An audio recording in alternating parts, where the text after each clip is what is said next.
Perfecto, chicos. No voy a poder señalar las diapositivas y un problema de sincronización con mi laptop por problemas de actualización de la plataforma. Pero más o menos nos vamos orientando con las imágenes. Entonces, al examen del tórax, cuando nosotros veamos al paciente, lo primero que tenemos que hacer es una inspección de este. Porque bueno, cuando vemos el área precordial, no es nada más que una posición del tórax donde se van a proyectar y van a ser más cercanos al corazón y bueno, los grandes vasos que vamos a ver. Entonces, vemos al paciente y lo primero que observamos va a ser el hábito corporal. Como ven en la primera imagen, el hábito longilíneo. ¿A qué se refiere el hábito longilíneo? Bueno, estos pacientes suelen ser delgados porque tienen un desplazamiento hacia abajo del diafragma, como lo pueden observar, y en consecuencia el corazón también se va a desplazar. Esto va a implicar cambios y que vamos a observar semejantes a un choque apexiano, que ya lo vamos a ir tratando a lo largo. Y también podemos observar otros latidos. Es frecuente que nosotros veamos que hay un aparente aumento de la actividad cardíaca. O sea, cuando nosotros vamos a auscultar, vamos a ver como que ruidos cardíacos mucho más notorios, tanto a la palpación y también cuando lo auscultemos, en ambos. Igual vamos a poder encontrar latidos paraesternales en esta zona. Entonces, los ruidos cardíacos son muy notorios para recordar. ¿Y qué pasa con los brevilíneos?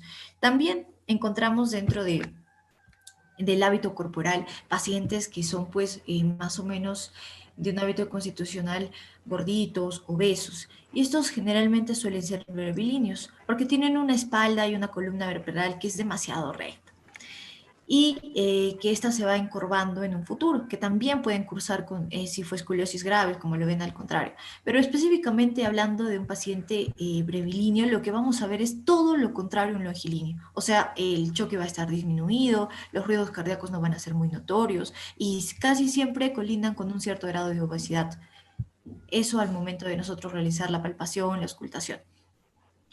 Bien, en la siguiente imagen, como pueden observar, es una deformación de un paciente que, bueno, ya va teniendo una cifoescoliosis grave. Entonces, al principio, en la columna vertebral va a ir empezando a hacerse una cifosis, tanto fisiológica, y vamos a ir viendo también que colinda con la de abajo, la que pueden ver la imagen de abajo, con una cifosis fisiológica, y con grados de pectus excavatum. Sí, pueden colindar muchos de estos y podemos observarlo en la inspección. ¿Estos qué nos van a orientar? Cuando vemos a estos pacientes tenemos que tener en cuenta de que su diámetro tanto el posterior del tórax y tanto luxar van a estar hacia la izquierda. Y cuando lo auscultemos y lo palpemos, pues nos va a hacer una percepción de una falsa cardiomegalia global. ¿Ya? Eso hay que tener mucho cuidado. Cuando disminuye el diámetro anteroposterior, también lo evaluamos en pacientes que tienen una cifosis fisiológica. Podemos ver que va a haber un aumento muy gradual y muy fuerte del soplo diastólico, y esto también lo vamos a evidenciar en pacientes con cifoescoliosis graves.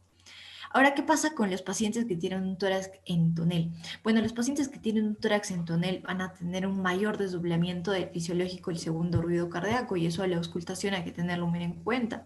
Pero es muy opuesto a lo que habíamos ido mencionando. El examen es muy difícil de hacerlo porque la matidez percutoria y los ruidos cardíacos van a ser audibles solamente en el hueco epigástrico, en el paciente en tonel. Así que cuando nosotros queramos hacerle, digamos, un examen ecocardiográfico, nos va a hacer también una falsa sensación de que no estamos escuchando nada, de que hay sectores reducidos, pero en realidad sí está pasando, así que tener mucho cuidado al momento de poner fonendoscopio. Ya. En casos de, nuevamente volvemos, de la cifoescoliosis grave, pues aquí también hay que recordar de que, al igual que digamos que habíamos ido hablando del choque apexiano, también va a haber una deformación de los signos anormales, va a haber posibles anormalidades a nivel de ruidos cardíacos. Vamos a poder ver que estos también cursan con bronquitis crónica, bronquiectasias, o sea, va a haber muchos cambios aquí, tener mucho ojo con los pacientes. Siguiente, por favor.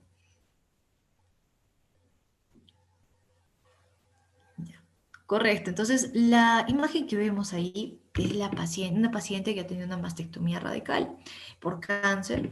Y bueno, cuando sucede esto, cuando tengamos un paciente así y queramos auscultar, queramos realizar el examen de tórax cardiovascular, lo que va a pasar es que también vamos a encontrar modificaciones en la evaluación.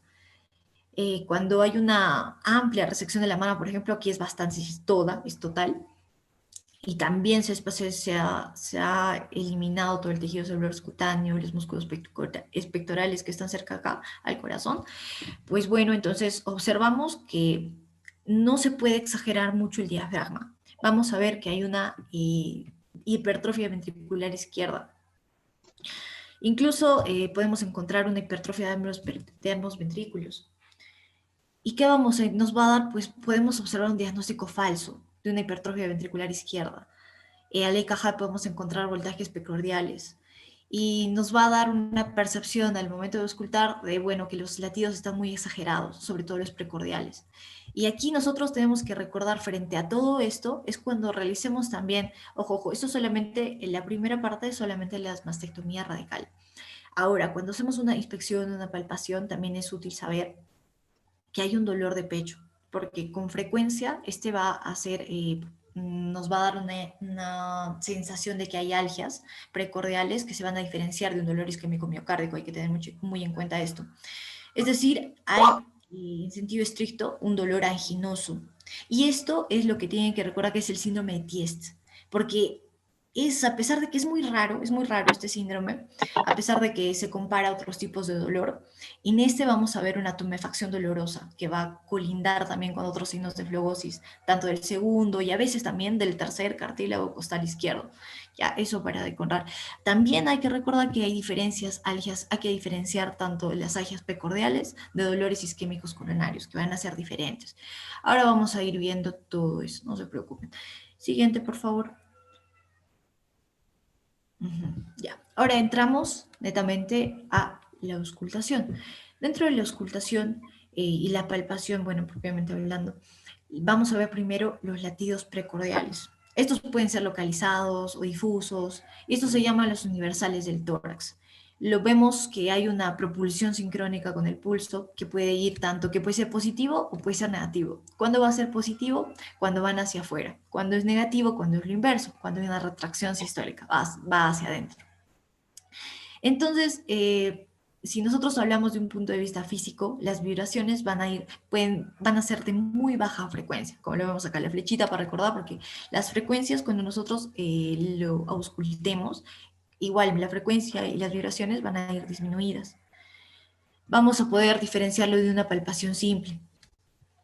Nosotros, al pedirle al paciente que inspire, vamos a ver también de que esto se va a compensar, o sea, va a haber una compensación del vacío. Y esto va a estar ocasionado, ¿por qué? Porque va a haber una actividad cardíaca que va a ser similar a un nulo movimiento de la pared torácica.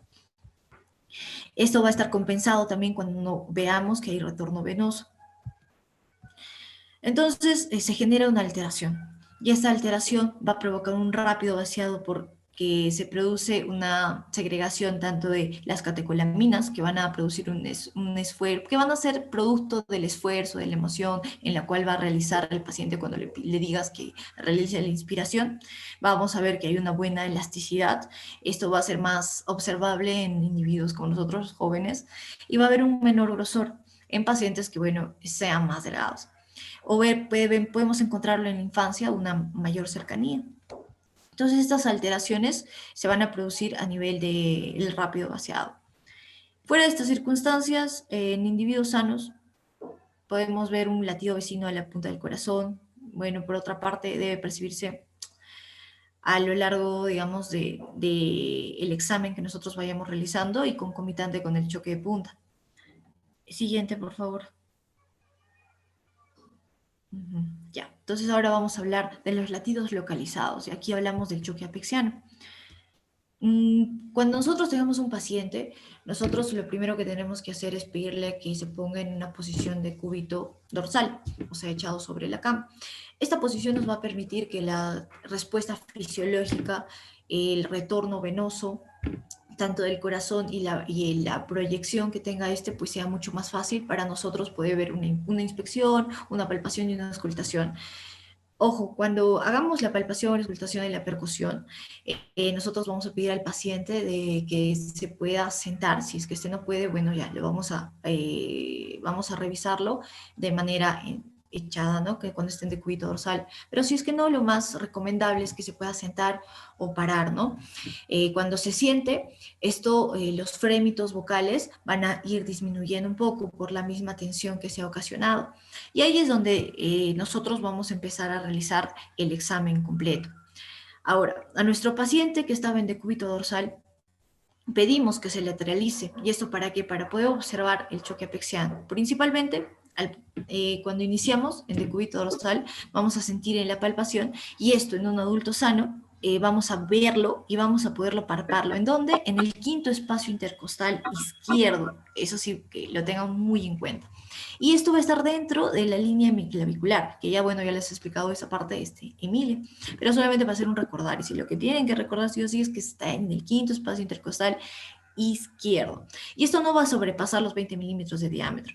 Podemos detectarlo, o podemos detectarlo con mayor frecuencia en pacientes que tengan menos de 20 años, sí o sí, pero en pacientes que tengan, por ejemplo, de 25 a 40 años, puede o no ser detectado. O sea, la literatura nos menciona que hay un 50% de probabilidad de que esto pueda ser, que podamos detectarlo, que podamos verlo.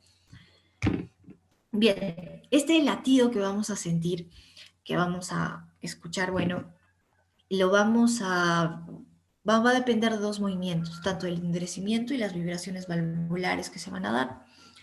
Dentro de esto debemos de puntualizar de que se emplea el término se palpa o no se palpa, que se hace referencia cuando el paciente sí o sí va a estar en una posición de decúbito dorsal. ¿Y qué pasa cuando tenemos un paciente obeso o muy musculoso? Bueno, en estos pacientes lo que va a pasar es que no lo vamos a sentir muy bien, y vamos a ver, más que todo, tenemos que investigar una posición y tener una posición de semidecúbito lateral izquierdo, que es la posición de Pachón, que ahorita les muestro una figurita más abajo antes de continuar. La siguiente diapositiva, por favor. Ya. Ay, perdón, creo que no salió. A ver, siguiente. No, no, no, para arriba, para arriba. Una anterior, anterior. Sí, anterior, anterior. Ya, ya, bueno. Creo que se me fue la imagen. Bueno, sí, sí, sí está ahí, sí está ahí. Es la del medio. La del medio. Oye, cuando nosotros pedimos al paciente que se lateralice, en la posición específicamente lateral izquierda, bueno, esta es la posición de Pachón. Cuando tengamos un paciente muy musculoso, muy obeso, también debemos de hacerle esta posición. ¿Por qué? Porque igual cuando un paciente tenga enfisema pulmonar. ¿Por qué? Porque el choque de la punta, bueno, cuando es una persona sana, lo vamos a poder describir, vamos a poder sentirlo, pero cuando es muy obeso, muy musculoso, pues este se va a tender a lateralizarlo. Entonces, le pedimos al paciente que se lateralice para poderlo sentir mucho mejor. Ya, otros latidos localizados que podemos sentir, bueno, es el latido parasternal izquierdo, que lo encontramos en el cuarto y quinto espacio intercostal. Y ahí es donde vamos a ver el signo de Dressler, ojo con esto. Cuando hablamos de esto, hay que tener en cuenta tanto en pacientes jóvenes y adultos, y en especial si estos son ansiosos, de que puede haber una hipercinesia. El choque puede aparecer a la inspección como una restracción y puede ser negativo, aunque lo palpamos positivo, y obedece esto a la falta de rapidez suficiente de las lengüetas pulmonares, que tienen que ocupar sí o sí una posición vacía o abrupta del ventrículo. ¿Ya? Entonces, vemos también que hay un sistema ventricular de hipertensión pulmonar, y que lo podemos sentir más que todo en el segundo y tercer espacio intercostal, que va a colindar con la arteria pulmonar. Al momento de realizar la percusión vamos a escuchar en ese ratito matidez, que vamos a poder evidenciar también a la auscultación un segundo ruido, una desboblación. Y bueno, seguimos realizando el examen, y hay que tener en cuenta que, bueno, el segundo ruido va a derivar de la vibración del aparato valvular auriculoventricular, pero este va a tener un predominio mitral. Es decir, o sea que tratamos la palpación de los componentes valvulares, tanto del primer ruido y del segundo. Siguiente, por favor. Ya. Entonces, ahora hablando de los latidos universales del tórax, vamos a ver que hay latidos difusos. ¿Y estos por qué van a tener este nombre? Porque comprometen todo el tórax, incluso todo lo que son las paredes posteriores y la parte superior del abdomen. Siempre va a existir un latido expansivo o positivo de un sector u otro en sentido expuesto. Es decir, no hay una zona negativa. Esto que nos va a dar a entender de que una propulsión intensa del latido va a arrastrar o va a tirar el sector opuesto. Y esto va a constituir un tórax, por ejemplo, en cilindro aplanado, porque va a tener a paredes elásticas. El primero que vamos a encontrar es el latido diagonal directo. Este va a ser originado por el desplazamiento hacia afuera del área precordial y lateral izquierda. Aquí que podemos ver, como lo dice, una hipertrofia ventricular izquierda, ojo. Esto puede ser secundario a alteraciones de valvulopatías aórticas. ¿Por qué lo ocasiona esto? Porque va a haber una evolución final del choque apexiano intenso. Esto va a ser en cúpula y va a ser desplazado hacia abajo y hacia afuera. Entonces, el siguiente que vemos es el latido sagital antero-posterior. Este es el segundo, con más prevalencia en todos los latidos universales, latidos difusos. Consiste en el desplazamiento hacia adelante. A diferencia del diagonal directo, que lo veíamos que iba para abajo, el sagital antero-posterior se va a ir hacia adelante, de toda la pared anterior del tórax. Va a haber una depresión de ambas caras laterales y más aún vamos a ver que va a haber una depresión de la base posterior izquierda. Y el sitio máximo de desplazamiento lo vamos a hallar entre la línea parasternal y hemiclavicular izquierda. Bien, entonces lo vemos aquí en la imagen, va a haber un desplazamiento. Vamos a ver de que va a estar más deprimido en las caras laterales y más en la base posterior, para recordarlo. ¿Se produce por qué? Porque hay hipertrofias ventriculares derechas, puede haber una alteración, las sobrecargas de estenosis pulmonar, producto de una tetralogía de Fallot, producto de una asociación de atresia pulmonar, y además de hipertensión pulmonar primitiva. Y al igual que sucede con el latido diagonal directo, ojo, al igual, representan la etapa final frecuente del latido parasternal izquierdo de hipertrofias ventriculares derechas, pero aquí va a ser menos intensa. La rotación horaria habitual de esta última, al expandirse el latido hacia la izquierda, va a ser más predominante que sea hacia afuera y termina por hacer desaparecer el choque apexiano propio de la actividad ventricular izquierda que veíamos. El siguiente es el latido diagonal invertido. Este es mucho menos frecuente de los cuatro, incluso que el latido transversal. Presenta un movimiento exactamente inverso al anterior, o sea que al latido transversal que ahorita vamos a ver.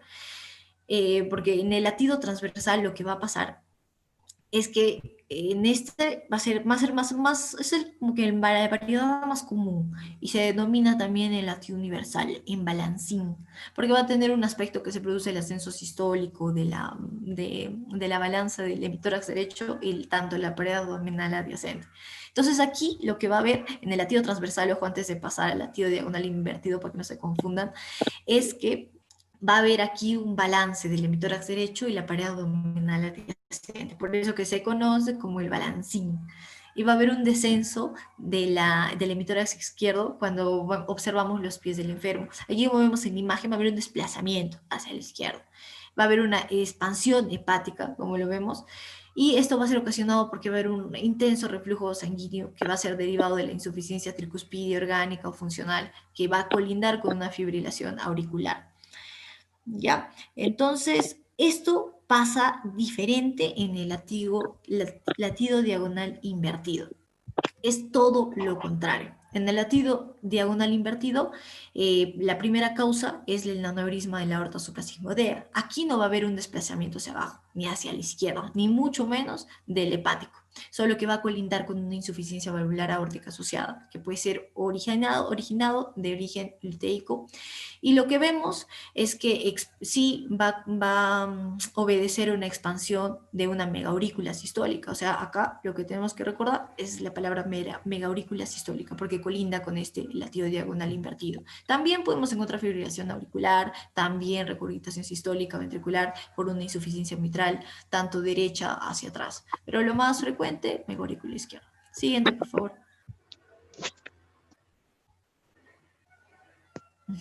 Ya. Entonces, ¿qué modificaciones podemos encontrar nosotros del choque apexiano que habíamos visto? Ya esto es lo que habíamos hablado, es un poquito más profundo. Ahora, las modificaciones, si es bien preguntado, en la figura que nos muestra. Nos muestran cuatro. cuatro, cuatro parámetros A, B, C, D, como lo vemos. Entonces, el principal que va de R1 a R2 es el normal, el reposo. Cuando se presenta esto, o sea, puede haber un aumento de intensidad aquí en esta etapa, que puede ser fisiológico. Podemos encontrarlo en pacientes que, bueno, hacen mucho esfuerzo, se emocionan mucho al pedirle que hagamos el examen físico, o también en pacientes embarazadas. Pero esto es un aumento de intensidad a este nivel, pero esto es fisiológico nada más. Así que en estos casos, más que visible, es palpable. Las causas patológicas, ¿sí? De que haya un aumento de intensidad a ese nivel son extracardíacas, por lo menos, por lo que hemos visto de antes, un pectus excavatum, aquí también, sí, produce un aumento de intensidad. Caquécticos, no sé, delgadez extrema, también es lo mismo, o sea, pacientes que tengan una deformidad tanto a nivel diafragma anteroposterior, que habíamos visto en el longilíneo que esto disminuye, ¿verdad? Entonces es por eso, es la explicación del por qué también vemos un aumento de la intensidad en esta zona. Y en causas exageradas, es en pacientes que habíamos visto que tienen una desviación de la columna, los cervicosifóticos, en esos. Cuando es más grave el cuadro, mucho más intensidad, el aumento de la intensidad de este animal. Otras causas patológicas, por ejemplo, hipertrofia ventricular izquierda, pero este se va a asociar a un desplazamiento del choque apexiano hacia la izquierda, así que no es muy común que lo veamos. ¿Ya? Ahora, cuando hay un aumento, cuando vemos ahí en la imagen en el B, es porque va a haber un desplazamiento tanto del R2 al R1 y esto va a ocasionarse desbridamientos porque se produce un ejercicio, también porque se produce una emoción, por también la embarazada, pero asociado aquí es que el paciente puede tener fiebre o hipertiroidismo y que también vamos a ver un aumento. Aquí bueno, hay una expresión que es en bola de billar, porque esto va a haber una intensidad que va a asociar a mayor extensión, que se asemeja a esta, y por eso que se llama en bola de billar, porque va a haber una intensidad muy sobreprotectora, por así decirlo, muy fuerte que se va a dar. O también podemos verlo cuando nosotros palpamos muy fuerte, podemos observar que hay un choque en cápula o en cúpula de Barth. Y esto solamente esas palabritas, bueno, que no lo van a ver mucho, son ya palabritas engrosadas, pero nada más es para recordar que a este nivel hay un aumento de intensidad, que puede ser fisiológico, puede ser causado por patologías, como ya lo hemos ido mencionando. Y bueno, los dos términos es esa, en bola de billar y en choque en cúpula de Barth, nada más a este nivel. Ahora, en el nivel que va de medio de R2 a R1, hay una hipertrofia ventricular izquierda, y esto puede ser producido, o sea, en patológicos, puede ser producido por una insuficiencia mitral, por la comunicación intraventricular, por un conducto arterioso persistente que va yendo a lo largo de la duración de todo el choque apexiano que va de R1 a R2. Y bueno, acá la duración se va a ir prolongando, se va a hacer sostenido cada vez que existe un obstáculo en la eyección ventricular izquierda. Por eso que a este nivel de una buena parte, digamos, cuando hablamos de la sístole, sé que se acerca al segundo ruido cardíaco, va a ocurrir, por ejemplo, lo que habíamos visto, una estenosis a este nivel, más frecuentemente.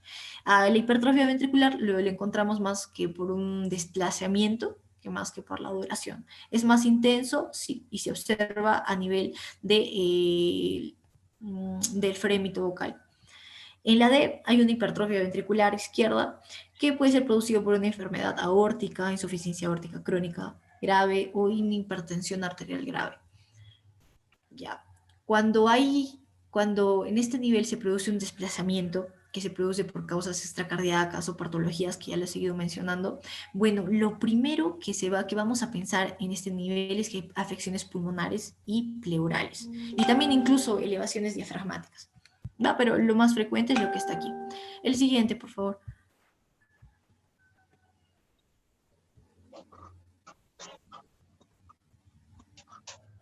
Ya, genial. Entonces, ahora hablamos de las vibraciones valvulares. ¿Estas qué nos van a representar? Representan la expresión palpatoria de los ruidos cardíacos, tanto normales y anormales. Ya, esto es lo mismo. La figura que encontrábamos en el choque apexiano es la posición de Pachón. ¿Ya? Ahora, cuando hacemos una posición de Dassault, que también nos va a permitir nosotros... Uy, creo que alguien dejó su audio prendido. A ver, vamos a dejar un ratito para que lo apaguen. Ya, creo que ya.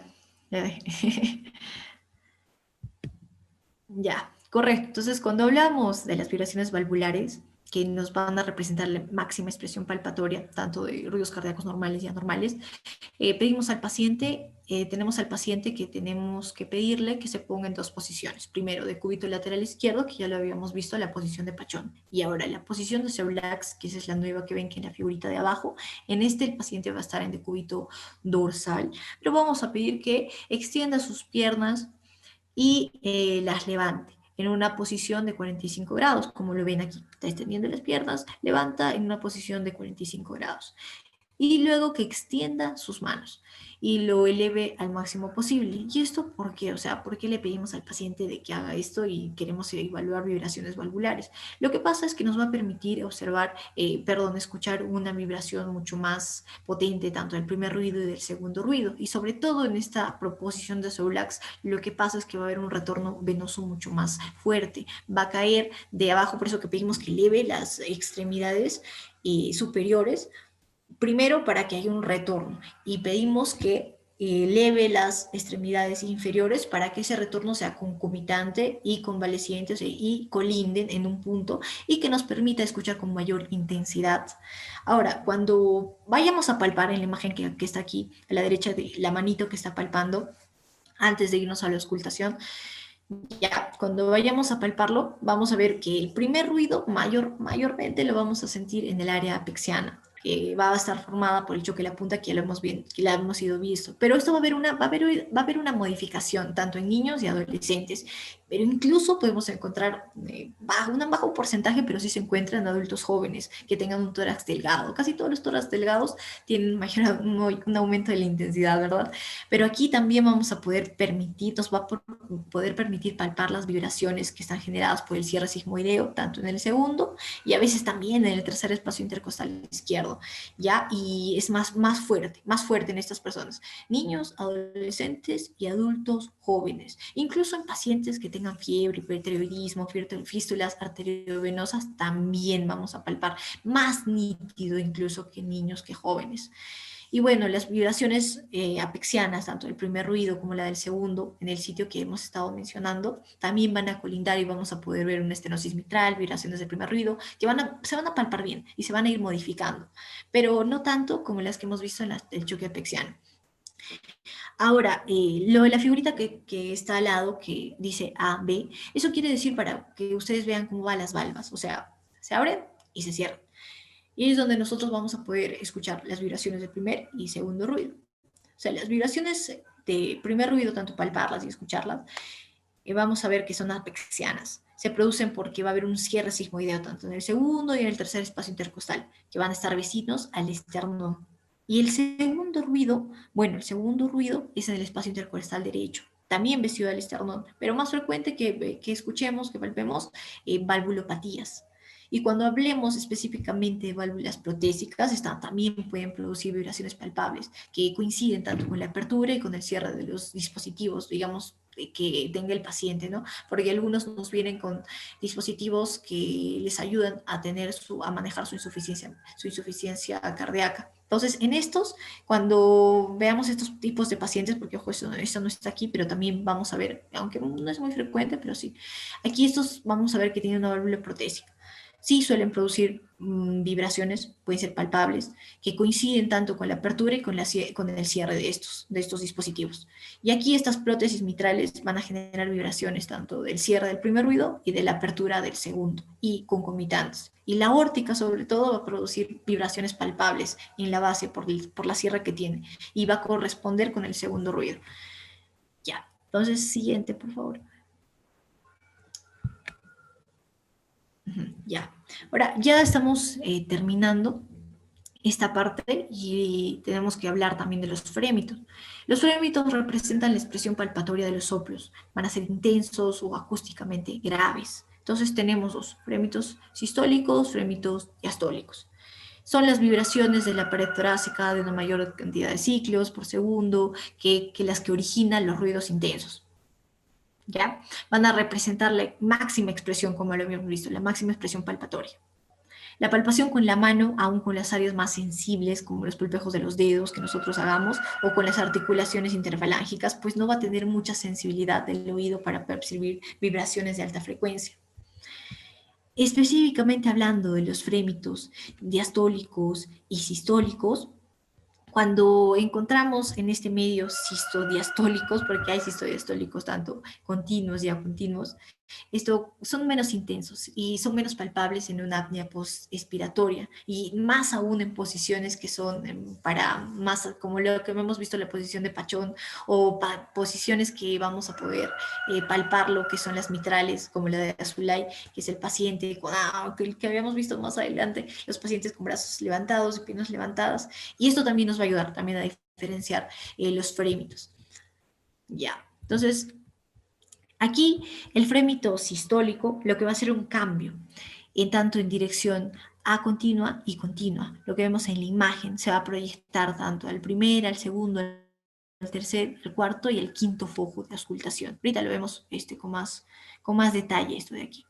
Y el foco diastólico va a ir yendo del primero al segundo, pero va a haber una caída del cuarto, y en el quinto no se va a encontrar mucho, y en el tercero con una más intensidad. Siguiente, por favor. Y ahora, no todos los soplos, eso sí, no todos los soplos se acompañan de frémitos, ¿ya? Y luego pasamos a lo que es la percusión. La percusión dentro del examen cardiovascular ya no se hace mucho, o sea, dentro de la práctica clínica hospitalaria van a ver de que no se realiza mucho, ha sido un poco abandonada. Porque, bueno, la única zona de matidez normal del corazón y los grandes vasos es una forma rectangular que incluye los espacios intercostales, tanto el cuarto y el quinto, y se va a ir extendiendo, como ven en la imagen, a casi hasta la línea mioclavicular del mismo lado. Y también va a coincidir con el choque apexiano cuando es palpable. Pero bueno, más que todo, bueno, la percusión en realidad ha quedado un poco de lado a lo largo de los años, pero igual ustedes tienen que realizarlo y tenemos que realizarlo en la rutina de la realización del examen clínico. Ya, entonces, ¿qué pasa?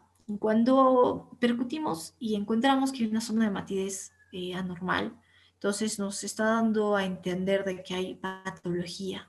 Y para eso nosotros tenemos que puede haber un derrame, sobre todo, ¿no? Pericárdico. Entonces, nosotros tenemos que conocer lo normal. ¿Y qué es lo normal? La zona de matidez normal, tanto el corazón y los grandes vasos, va a incluir los espacios intercostales del cuarto y del quinto. Eso sí, lo tengan bien en cuenta. Y se extiende tanto desde la línea parasternal izquierda y va a abarcar casi hasta la línea hemiclavicular del mismo lado. Y va a coincidir, como lo habíamos hablado, con el choque apexiano. Solamente cuando es palpable. Ya, entonces, cuando hablamos nosotros de hallazgos que podemos encontrar acá, es el signo de Grending, que, bueno, sigue siendo útil para reconocer un gran derrame pericárdico, por ejemplo. Entonces, el signo de Grending lo que nos va a dar a entender es que se va a palpar más allá del quinto espacio intercostal y más arriba del cuarto espacio intercostal, toda esa zona. Entonces, en la imagen que nosotros estamos viendo a la derecha, la señorita, la doctora, está realizando una percusión a nivel del cuarto y quinto espacio intercostal para detectar que, para descartar, sobre todo, derrames pericárdicos. Ya. Siguiente, por favor. Ahora, cuando realicemos nosotros la auscultación cardíaca, hay varios focos que eso sí o sí tienen que saberlo, dónde quedan y los límites que tienen los focos auscultatorios, y lo vemos en la imagen. Este método es el que más se utiliza, el que todos realizan en la práctica clínica, porque nos va a brindar una mayor información del examen físico cardiovascular. Y bueno, los cardiólogos, hablando de ellos, limitan este último a la auscultación. O sea, casi lo realizan con mucho mayor frecuencia. ¿Ya? Para ellos lo realizan con mayor frecuencia, pero nos dicen de que, bueno, no les permite obtener una adecuada interpretación de todos los datos. O sea, para ellos necesitan mucho más otros exámenes, por ejemplo, la prueba de Holter, entre otros. ¿Ya? Entonces nosotros en la práctica clínica sí lo realizamos bastante. Ya, entonces vemos el primer foco, que es el foco mitral, y donde vamos a encontrar que producido, que vamos a escuchar cuando lo auscultemos, producto de la válvula mitral. va abarcando tanto de la diástole, sístole, diástole, como vemos aquí arriba en la figurita, va abarcando de R1 al R2, al comienzo de diástole y término de la sístole del primer y segundo ruido cardíaco. El foco tricuspidio nos va a hablar, nos va a decir de que estamos escuchando la válvula tricuspidia. El foco aórtico, que abarca tanto el segundo espacio intercostal, pues se refiere a la válvula aórtica. El cuarto, que es el foco aórtico, o también conocido como accesorio o de otro nombre que se llama ER, cuando nosotros lo auscultemos está en el tercer espacio intercostal. El foco pulmonar abarca todo lo que es el segundo espacio y nosotros podemos encontrar acá también válvulas pulmonares que podamos auscultar. Y en el sexto foco es el mesocardíaco, el tercer espacio intercostal. Y entre bueno, sí, algunas literaturas mencionan que solamente abarca tercero y otros mencionan de que abarca tercero y cuarto espacio. Mayormente podemos escuchar un septum interventricular a este nivel. El séptimo foco es de la aorta descendente, que va de la tercera hasta la 12ª vértebra y que produce una coartación aórtica cuando lo escuchemos. Ahora, cuando se menciona todo esto, nosotros podemos encontrar tanto ruidos cardíacos normales y anormales a este nivel. Entonces ya las patologías, eso sí es producto de exámenes cardiovasculares mucho más avanzados. Siguiente, por favor.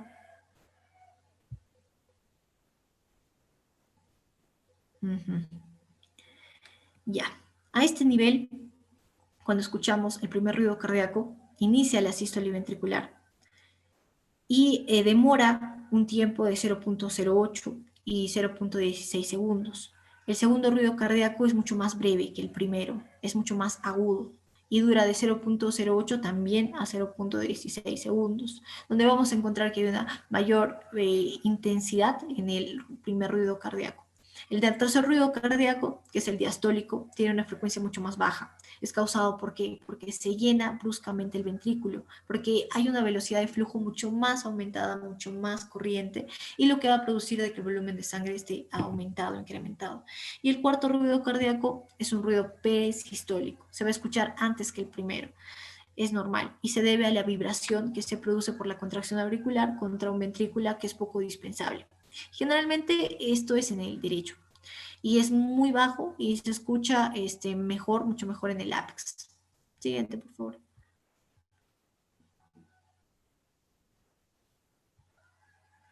Ya. Ahora, nosotros a la auscultación también, además de escuchar primer, segundo, tercer y cuarto ruido cardíaco, podemos escuchar ruidos agregados. ¿Y estos cuáles son? Pueden ser clics, pueden ser chasquidos, sístoles en eco, golpe pericárdico, ruidos protésicos que habíamos mencionado que es producto de dispositivos que tiene el paciente y que pueden asemejar a que hay una... Justamente en el cierre escuchamos este. Entonces, soplos cardíacos y frotes pericárdicos. Lo que vamos a hablar ahora es de soplos cardíacos y frotes pericárdicos. Siguiente, por favor. Ya, entonces, hablando de lo que es el soplo cardíaco, los soplos se pueden clasificar tanto en sístole y en diástole. Y pueden ser eyectivos o regurgitantes. Pueden ser regurgitantes o de llenado. ¿Y esto a qué se debe? Porque va a haber un aumento al alcanzar un punto crítico. Esto es variable con estructura tanto cardíaco o vascular. Va a transformarse el avance normal de la circulación sanguínea y va a representar un flujo laminar y va a diseminarse a otro turbulento. A esto tenemos que agregar nosotros como soplos, perdón, ¿qué pasa? Ya, como soplos que son, tenemos que agregar y tenemos que saber de que, bueno, acá también podemos encontrar frémitos a este nivel, sobre todo en la sístole o diástole, que pueden ser los sistólicos o los diastólicos, que ya lo vamos a ir tratando ahorita. Entonces, se me cerró la... ¿Qué pasó acá? Ya, entonces aquí vemos la imagen, igualmente ya habíamos visto todo lo que es los focos de auscultación, los soplos sistólicos efectivos, que vamos a ver más frecuentes en patologías, tanto estenosis aórtica, estenosis subaórtica dinámica y en estenosis como tal. Y cuando hablamos de un recurgitante, o sea, que vuelve a proyectarse en una totalidad tanto de frecuencia y de frémito, vamos a encontrarlo en insuficiencia mitral, insuficiencia tricuspidea, insuficiencia aórtica aguda y crónica. A este nivel también nosotros podemos ver que está provocado por estenosis o insuficiencia valvular. Siguiente, por favor.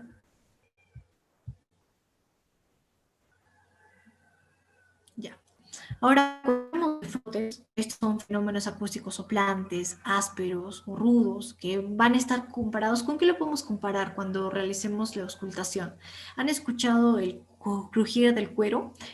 Lo podemos comparar con eso. También cuando raspamos una lija, eso casi suena muy, muy parecido. Y tienen un carácter de superficialidad, o sea, como si estuvieran debajo del oído, o sea, como si lo escucháramos ahí, bien, bien, bien latente. Y lo podemos ubicar en cualquier lugar del precordio, pero más frecuentemente en la base, en el mesocardio o en el ápex, en ese orden. ¿Ya? Y en general vamos a ver que estos son sistólicos. Raro, raro, raro que encontremos que sean sistodiastólicos, o sea, que vayan en vaivén. Los desistólicos, mayormente va a haber una retracción ventricular. Y los diastólicos va a ser por un llenado rápido. Hay diastólicos tardíos, pero aquí va a haber una sístole auricular. Entonces vemos en la imagen, la verdad que no sé si se ha checado aquí. ¿Puedo ir bien? Ya. Vemos aquí la imagen. La principal que están viendo ustedes es un RC clásico. Y este va a constar de 3 fases: sístole auricular, sístole ventricular y una fase de llenado rápido de la diástole ventricular. Vemos que al principio de S1 a S2 la vibración va a ser muy rápido, de mayor intensidad, y tanto del S1 al S2 intermedio, la ventricular diástole va a ser un poco más tenue, más lenta. Y luego va a haber la atrial, la sistólica, y esta va a ser un poco más rápida y de un llenado mucho más lento. Ahora, en la imagen que nosotros estamos viendo al costado del paciente que está inclinado, lo principal es que, bueno, dentro de toda la exploración cardiovascular que habíamos visto, que el paciente tiene que estar un poco inclinado hacia adelante. Cuando el paciente se inclina, los frémitos y todo lo que nosotros vayamos a escuchar, pues tiene una mejor palpación y una mejor vibración a ese nivel. Por eso que pedimos que se incline para que la frecuencia y el retorno venoso pues circule mucho más rápido y con mucho mayor intensidad. Ahora, cuando nosotros vayamos a realizar algo que no les mencioné al inicio, es que cuando nosotros vayamos a realizar el examen, y esto que se les quede también es algo fuera, digamos, del examen, pero lo que nos enseñaban en práctica era a realizarle unos capotajes, o sea, poníamos nuestra manito en forma de V y cuando el paciente se inclinaba, golpeábamos suavemente todo lo que es el hemitórax derecho, izquierdo. ¿Para qué? Para que todos todo, por ejemplo, las flemas o lo que se vaya acumulando a ese nivel, pues se dispersen y nos permita hacer un examen cardiovascular mucho más limpio, mucho más nítido y que podamos oírlo mucho mejor. Ya eso al inicio. Entonces, cuando escuchemos el frote a este nivel, realizar eso es muy importante. Describir que hay un sístole auricular o ventricular y la fase llenado de rápido diástole ventricular. Siguiente, por favor. Creo que con eso terminamos.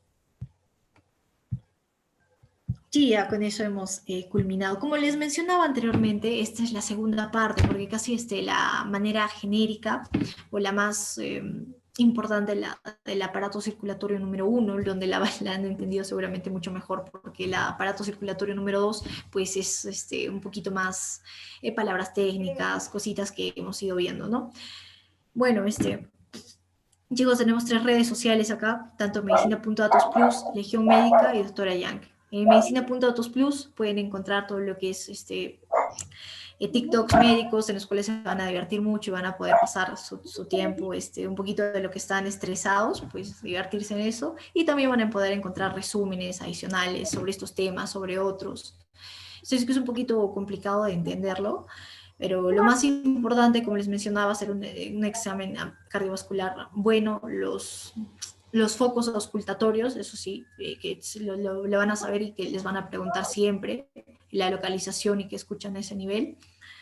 Y bueno, en Legión Médica lo que van a encontrar es de todo, ahí hay de todo, hay Divertimedic, noticias médicas, hay memes, hay resúmenes, hay todo. Y bueno, en mi red social pueden encontrar todo lo que son ponencias que se van a realizar dados por mi persona o por mi grupo que es de Medicina Datos Plus o Legión Médica. Bueno chicos, nada más eso.